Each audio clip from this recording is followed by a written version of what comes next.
Welcome to Up Level, Real Health, Real Talk with Dr. Jenna Blasi. I'm Dr. Jenna. I spent years crafting ways to help women thrive, and I want to help you do the same. On this podcast, we dive deep into health at every level, focusing on the mind, the body, and the spirit. This is where real conversations meet transformational wellness. We'll be talking about all the things that truly matter, from nutrition and fitness to lifestyle, mindset, and personal development. Plus, the real deal on managing stress and navigating menopause. So if you're ready to elevate your health journey with authentic, transformative insights, you're in the right place. Let's get started.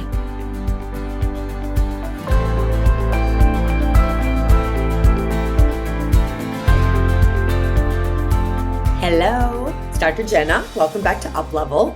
Today we're going to dive into something that I know so many of you care about, which is your skin and your skin health. And if you've noticed changes in your 40s and 50s, what's happening to me, what's happening to my skin, it's actually not just aging, it's also your hormones.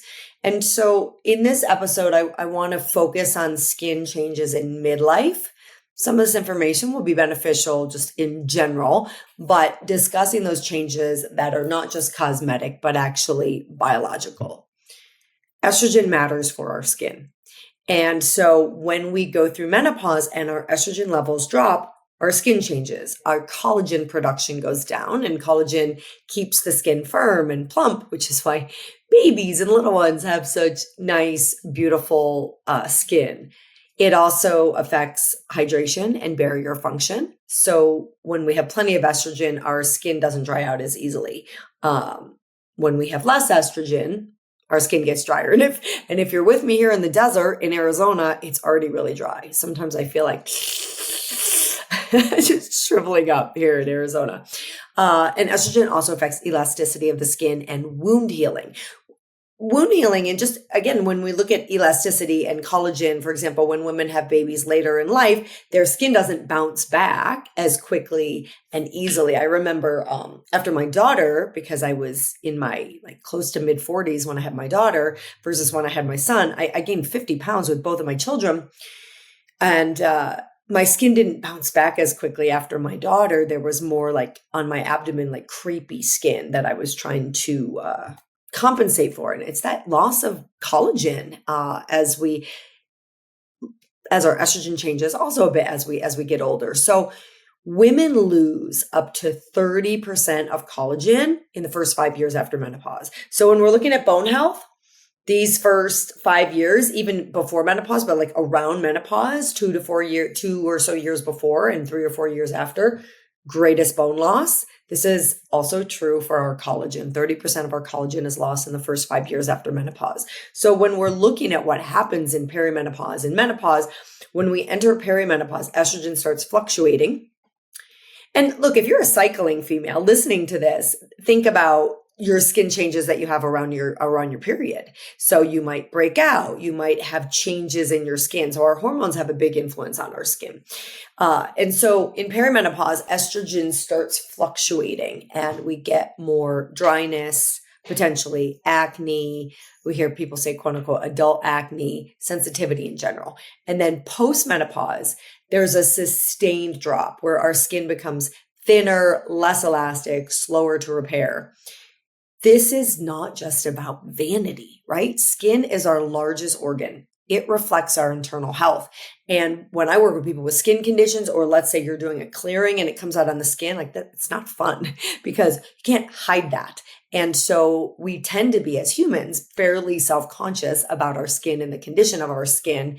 And so it really is a reflection of what's going on the inside. In Chinese medicine, they talk about the skin's relationship with the liver, which is why a lot of times when we're detoxing, the skin will get worse.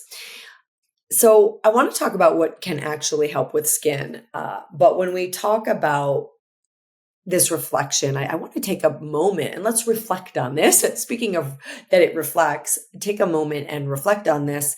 When I was in college, my skin was pretty broken out. And I remember I was in theater. I was doing theater school initially. And then I wasn't sure if I wanted to be a doctor or an actor, director, and playwright. So I majored in all the things, theater and biology and French, because I was fluent in French. And I wanted to keep my fluency. Not important for this episode, but just a little bit about me. Anyway, so I was in theater, and like, you're in front of people. And I remember we were doing an exercise in my acting class, and we were like really close to each other, just staring in each other's eyes. Well, this exercise happened to coincide with when I was really getting frustrated with the fact that my mood was determined by how my skin looked. So, I mean, I literally, and I didn't wear makeup back in those days, so I wasn't one to like cover up. So it was just right out there for everybody to see. And I always felt like when I saw people with cover up on, that was like more obvious than just letting it be. Anyway, so I would get up in the morning and I'd look in the mirror and I'd, maybe be in a bad mood if I was particularly broken out that day. So I said, enough is enough. I decided I didn't like the person who invented mirrors, and I decided for 2 weeks. I don't know if I know my lovely college roommate, Ashley, listens to this podcast. I don't know if she remembers this, but I decided for 2 weeks I was not going to look in the mirror. I was going to find my confidence and like my inner beauty, if you will.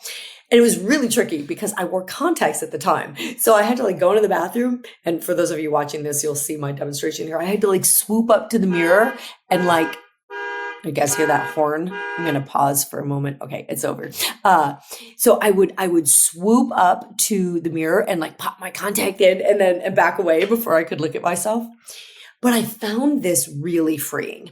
So back to the theater class, I was sitting in class and we were just, staring at each other. And all of a sudden I thought, oh my gosh, I have no idea what I look like. I have no idea how broken out my face is. And then I thought, no, it doesn't matter. You are a soul, and your soul is light, and your beauty comes from within. And in that moment, I kid you not, this is exactly what I remember. In that moment, I felt this like tapping into my inner light. And then I felt my inner light literally pour out of me, out through my eyes. And I watched the person looking at me change the way they saw me. I have no idea what they were thinking. We weren't talking. It was a silent exercise, but they saw it. I saw in their eyes that they saw the change within me emanating. That's pretty fantastic and pretty wild. And so what I will also say to that is in these last several years, when I've really done a deeper dive into personal development and being the most free, mentally free version of myself that I can be, getting over the people pleaser, getting over the perfectionist, working hard to get over caring so much what other people think, it shows on my face. People will say, oh, you're glowing, or, oh, you look so well. And it's what I eat. It's how I move my body, but it is also deeply how I feel about myself and the inner work that I'm doing. So I would put that, I said, let's talk about what actually helps. That helps. Feeling good from the inside, being confident, just owning who you are in all of our imperfections as being perfectly imperfect. So that would fall under the category of lifestyle and internal support. Now, as far as like internal and even like things that we take internally that affect the skin would be protein, right? We need protein for collagen building. And I know a lot of people like to take collagen. I'm a vegetarian, so I don't take collagen. I did recently buy a vegan collagen and it smells so bad. I've been afraid to taste it. They say it's tasteless. It does not smell like it's tasteless. I told my husband he's got to give it a try. He can be my guinea pig and let me know.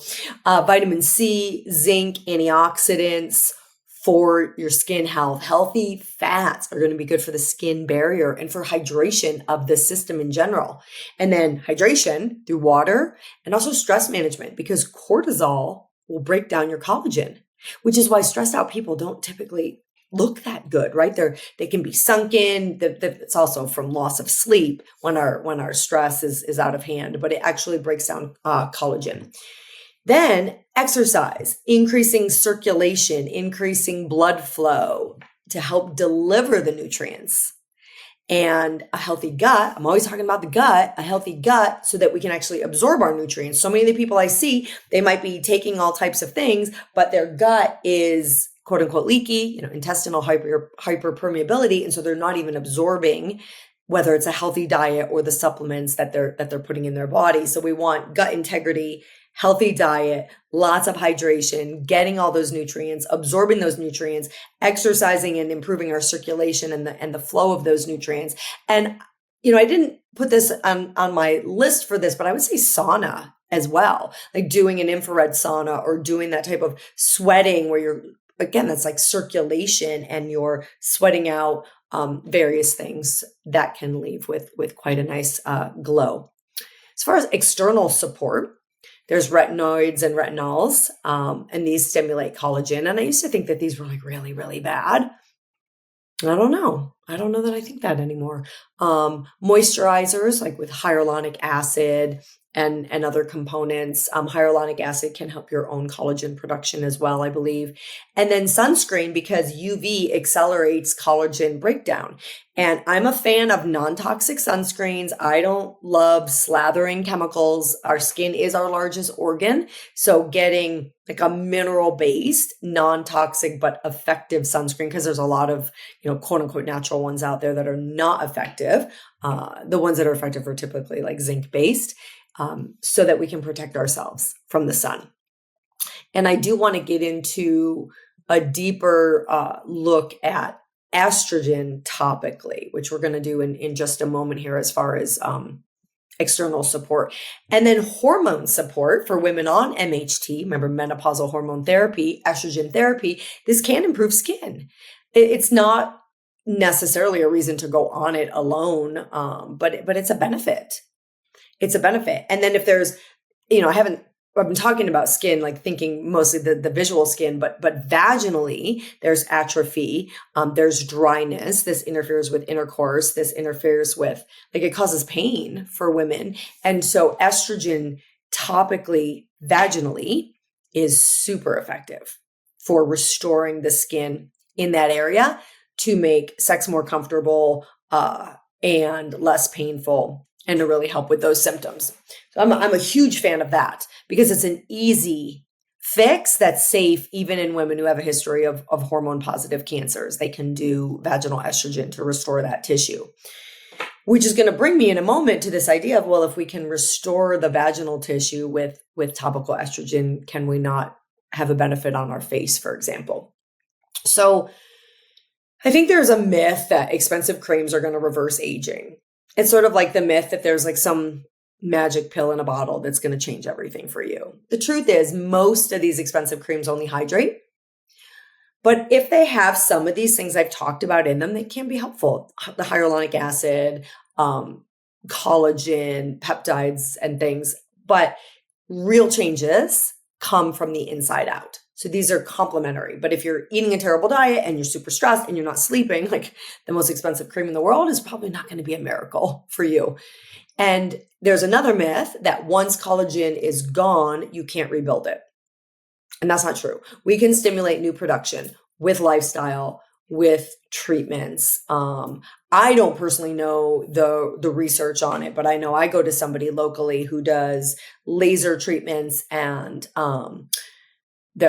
one of the things I forget what it's called, where it's like stimulating, you're moving the muscles in your face, which is supposed to stimulate the collagen growth. So again, I don't know the research on that, but I get those treatments because I feel like they might help.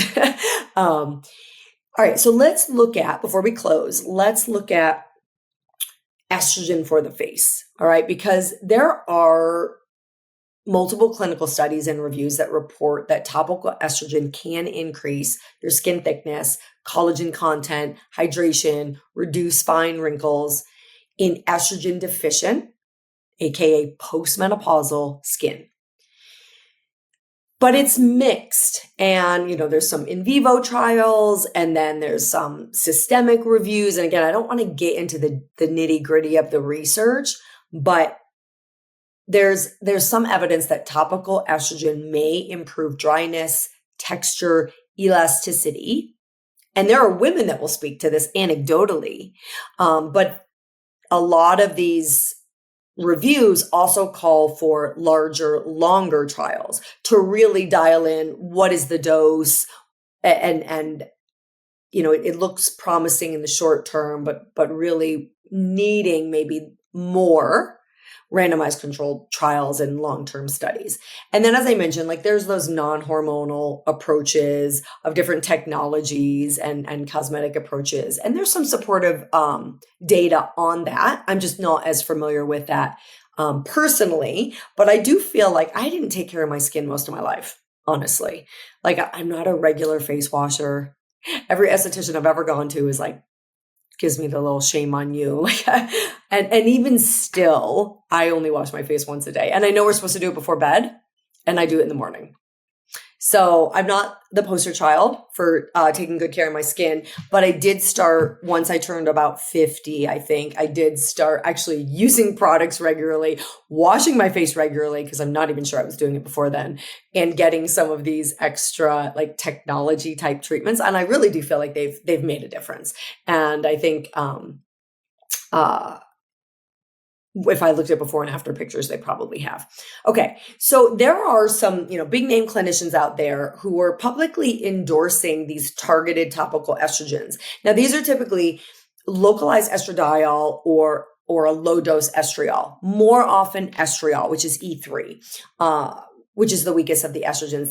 Estradiol cream or gel, which is what we're typically using vaginally, is thicker. So it probably wouldn't even be as pleasant to put on your face, but a low dose estriol is going to be like a lighter texture, more of like the face cream genre. And so again, using this for facial and that vulvovaginal skin changes in menopause. And there are clinical improvements that we see. And that's kind of like more anecdotal. What are we seeing in our clinic with our patients and that real world success? But we have to like look at maybe spot use, not blanket high dose application, and just maybe work with someone that's guiding you on what is the right application, what's the right dose for you. Now, there are skeptics and there are clinicians out there that tell you to be cautious, and they say that the evidence base is still modest. There's smaller trials, they're mixed designs, and they're calling for larger controlled, longer term studies before broad use. And so this is why like maybe some people are saying, I think fewer, honestly, because the voices that are saying use it, it's great, are louder because there's a lot of products that now that I've been looking into it that are showing up on my feed, but there's still some saying like there's not a lot of research.